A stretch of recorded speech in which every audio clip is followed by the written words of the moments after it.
Okay, Josh, I want you to share the story of what happened to you the other day. Oh, the story about the old lady.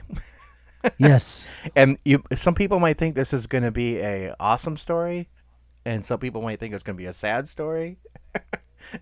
But it's actually a tale of two it's a tale stories of of two this. stories though. So okay, so I had a day off, and I my day is off that I have. I usually have Sunday, and I have another rotating day. So, for example, I think this was like a Tuesday or a Wednesday I had off.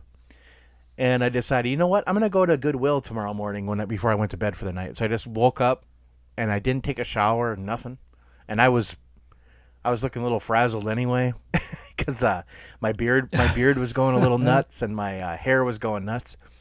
And so I just said, you know what? I'm just gonna go to Goodwill right now because they're open, and I want to see what they got. So I jump in my car, put some clothes on, jump in my car. Um, yeah, and that's why I had to put clothes on, because otherwise I would be in jail right now. But anyway, so I jump in my car and go there, and I'm like sitting in line. I find, looking through the stuff at Goodwill, and anybody who's been to Goodwill knows that, it's a real hit or miss place, and you might find something that's cool or not. I had like $2, $3 worth of stuff. I'm like, yeah, I'm just going to grab this. So I went into line, and I was just a little old lady in front of me, and I was just talking to her. And then all of a sudden the registers go down. So we were sitting there for like 20 minutes, right? And so for like, $2 worth of stuff, I was like, I don't know if this is worth it, but I'm like to myself, I've been here 20 minutes. I am going to wait the amount of time it takes, because I've already invested way too much time to leave this stuff and go home, right?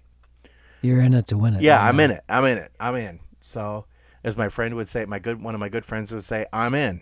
And so I was in. So I was like, okay. So this little old lady and I are talking, and she looks at me, and I realize she's looking at my appearance, like looking how I look, because I looked really bad. I didn't really realize it.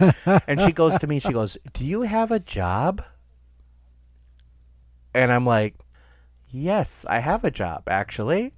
And I'm married, and, I actually have a house. And so it Oh wasn't my really, I word. didn't really like hit it that much until I got into the car and I saw myself in the like rear view mirror, and I was like, wow, I really look bad. And then I told my wife the story, and my wife was like, yeah, you need to clean up a little bit. I'm like, thanks for telling me that before I left the house. Right. Well, now, in fairness to her, she has told you this on a few different occasions over the course of your marriage, but this is probably you heeded the call a little bit harder this time. I think what it is that honestly is like, I don't even know if it's because I'm a dude or I just don't really care. I don't care what I look like. You know? I mean, I don't really. Yeah. I'm just like, I'm just like, I'll just, do it. I'm just moving along. I'm just gonna go get her Yeah, done. exactly. You know? No, I gotcha. I think some of that really is you're, which is good, I guess, because you're a low self monitor. Like you're not as concerned about what people would think about it, until it kind of became such a like, wait, you think I, like I don't have a job and I'm homeless or something like that because of the way I look. That's probably a good proof positive though to kind of like spruce it up a little bit or something. Right, right. Um, but the appearances thing is really interesting. So I have a story also that's not my own. At this point, I'll share one of my own too. But there was a young girl. This is from my mentor's family that they told me about this, and she was super young and started at like this furniture store, and it was one of those like commission driven stores. It's very high end. And this is out in California, Southern California. And this guy walks in. He looks like a beach bum. He's got like a T-shirt and flip flops and shorts. And all the particularly snooty people who had been there for so long, like whatever, And he's kind of like walking around, and like nobody's helping him. So finally, this young girl went up to him and said, "Sir, can I help you?" He goes, I'm so glad you approached me. So thanks so much. You're the first person to talk to me. He goes, actually, yes, you can. I need all new furniture for my office. and the person she was talking to was the CEO of Ocean Pacific, and it was the single largest sale in the history of that furniture company. And she got the sale because she just went up to him and just asked him, Yeah. how can I help you? She didn't assume that he was less capable financially or whatever based on his appearance only. It was like, I'm just going to treat you like a person, and we're going to go from there. Yeah. So I think Brian and I, what we're these two little stories here, we want you guys to think on this stuff, and we want you to think about this as we launch out onto the loop and discuss this today on Curiosity Continuum.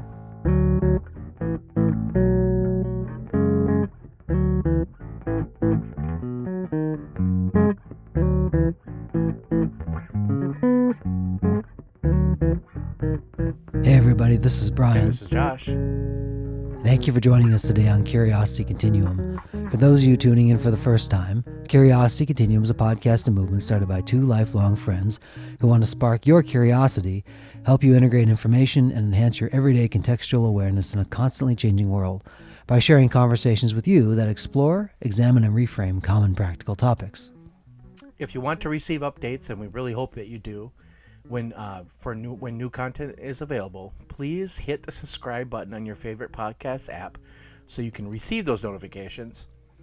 And we do appreciate you, our listeners, for engaging with us and sharing your own curiosities with your friends and with us as we explore topics together. And you can always find us at curiositycontinuum.com and on our social media accounts. A great place to interact with us, and we look forward to starting a conversation with you soon. So this format's a little bit differently because we started with a story, but I'll share something with me. So for those of you who have not yet seen my visage on social media, I'm a long-haired Korean man. A flowing like mane of hair. A flowing Brian mane. has. It's like a lion put into an Asian man. I'm hearing a theme song form in my head right now. Right. I don't know if that's a good thing or a bad thing. But so part of it, I'm not like a big guy either, so I'm, a little bit slender of a build. Yeah, he's Asian, guys. I'm Asian, So I've, what's kind of fun to do sometimes is when I go into stores, some people just call me ma'am just because they don't look close enough. Right. And there have been times I've actually spoken and they've said, ma'am. I'm like, you clearly aren't paying attention to the situation. Right. But some of the funnest things I've had happen actually since I've grown my hair out again is in the men's restroom. This is really funny. There's a dude at Panera Bread. I was in there using the restroom right at the urinal. This homie walked in. His head about spun around on his neck because he stopped cold, and he looked at the sign to make sure it was the men's restroom, and he looked at me and he only saw the back of my head. And then he looked again at the sign. So finally, I just said, "I'm a dude." And he's like, yeah, man. I knew you were a dude." I kind of let him struggle a little bit, and it was just really funny. I kind of was just chuckling underneath my breath or something. Right. It was so awkward for him, And then he tried to apologize again out the door. I'm going, "We're fine, let man." it go. Just let the it go. grace here is to just stop. Yeah, you're not seeing that, and you're trying to recover, and there's no way to recover from it. So it's pretty funny, to be quite honest. Right. So, but yeah, but when somebody appears a certain way, based on our own experiences or based on maybe what we're told in movies or like a social whatever like construct. that, yeah, you begin to start piecing together stories about that individual, which may or may not be true, and are usually based on pre-existing constructs in your own mind. Right. So, I mean, what are some of those? Let's just hit them real quick. If you're a well-dressed man or woman, even, that you people think, oh, you're either well-to-do or you are important. And I think it's more of the important, because I think everyday people, and look, we're all everyday people. Okay, even the president of the United States is an everyday person, but I really think that when you think about that, you're thinking you get kind of flustered because you think that you're not as important. Right. Some of it too speaks, obviously there's fast fashion things like Zara and Oh, H&M and sure. Uniqlo and things Right. like that, where like you can kind of like look like fashionable in the moment, and it's not terribly expensive. There's plenty of places now that give you really good looking clothes, even if it's not durable. And then there's the clothes that are actually like a high quality that will last a lifetime and things. I have a couple stories around that actually. So years ago, there was a potential that I would have had like an internship at Walt Disney out in California. It didn't work out that way, but I remember the day I went on site, I wore a suit, because I'm like, wanted to go on and make sure I put on the best impression. And after that meeting, I decided just to walk to Starbucks and just sit there and think a little bit. And at that point, I wasn't carrying a laptop everywhere I went because it was 2002.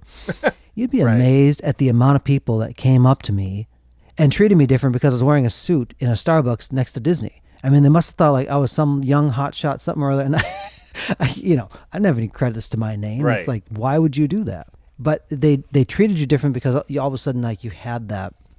Josh, I don't think I had Mystique at that time in my life, but I don't know, but it was something like that. Right. Another family story, just to open up the Shun family vault a little bit. My dad's mom. So she was married, obviously, first, and I only knew my step grandpa. I never knew like my dad's dad. He died actually the year that I was born. Okay. So the story goes is that grandma was sitting in a bar with some girlfriends, something like that, and there's like this guy wearing a suit, looking all sharp on the other end of the bar. And so she's like, oh, he must be important. He must be wealthy and stuff like that. And it's like kind of based on that perception, they end up getting married. Come to find out that, he didn't have a job and he was, that was his dad's suit. And it was like at the time, and it's like, but he played the part well, I guess, it's really, really funny. It's you put on that and then you make assumptions. But another great example of this too, Josh, is in movies, especially when you have actors Yes. that have maybe part of like a really successful or well-known or well-loved enterprise. You begin to associate those characteristics with that person. Yeah, and then a lot of times they'll call that, they've been typecast. Like an actor, for example, has been typecast into that role, where now if they try to do something else, the audience has trouble accepting them because of previous work. Yes. And I think that's really that's kind of like something that people do. People like, to put people in verticals. So they like to say, like, for example, Liam Neeson, he's this, like, he started off being, kind of, the bougie kind of like, oh, I'm Liam Neeson, I've got this accent. And then he turned into, my daughter is being prostituted, and now I'm going to kill every single person here. Right. And now we accept him in that role, but it took a while. Same with like Keanu Reeves or whatever. But it's it really is interesting how these people can reinvent themselves. It took a while, and sometimes they were gone for quite a while, like out of the public eye, for example. But then we were ready to accept them, Like Robert Downey Jr. did in the master stroke of him coming back as Tony Stark and Iron Man. Right. I mean, like After he what got a his second life renaissance together. for his career. Yeah. Yeah. That's kind of a wonderful thing about the second chances thing as well. It's because I think people knew Robert Downey Jr.'s story personally, and then see him kind of appear on the screen, and there's, you could almost sense remnants, like, is the arc of Tony Stark, the story arc, kind of similar maybe to Robert Downey Jr. And I'm sure there are things maybe that might have mirrored real life, but again, remember, these are scripts, these are writers, and these are people that are placing actors who they believe they can pull the part off and do it well. Patrick Stewart's a great example. Both Josh and I are fans of Patrick Stewart's work throughout his career, especially Star Trek and all the X-Men movies and different things like that, and all the different things that he's acted in. And I've never been to a Star Trek convention. I know Josh has been to a few. Yeah. But when you hear some of these panels of the actors, and you have these fans who love the series and love whatever, they're asking the questions of a project. They love the character. Yes. They don't understand the person. Right. And it's very difficult for people to separate that. And that's knowing about somebody is not the same as knowing somebody. Exactly. And it's just kind of like if you're a sports fan and you know all the stats on your favorite athlete, like from baseball or football, and you could recite that rote backwards and forwards, it doesn't mean that you actually know that person. Right. You know something about them, but you actually don't know them. Then again, that's kind of the guise of the appearance, where you think you might know something or it's being passed off as something else. And really, those appearances may give us first impressions or things, but you really have to peel that back to say, now, what is actually underneath this? Who's the person I'm dealing with?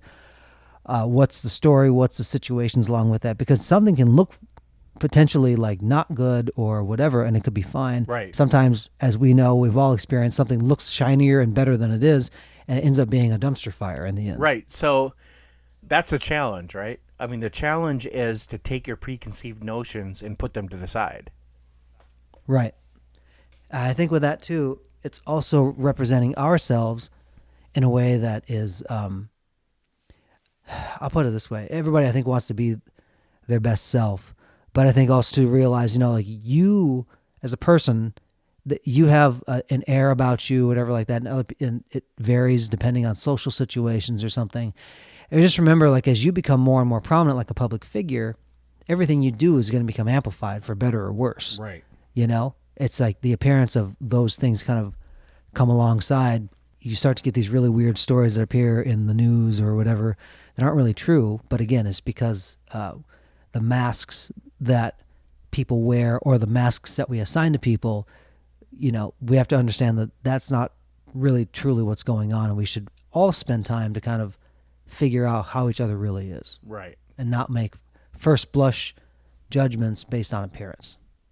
And at the same time, don't go into the Goodwill looking like you're a homeless person When you're not. when you're going to stand in line for 20 minutes. Yeah, exactly.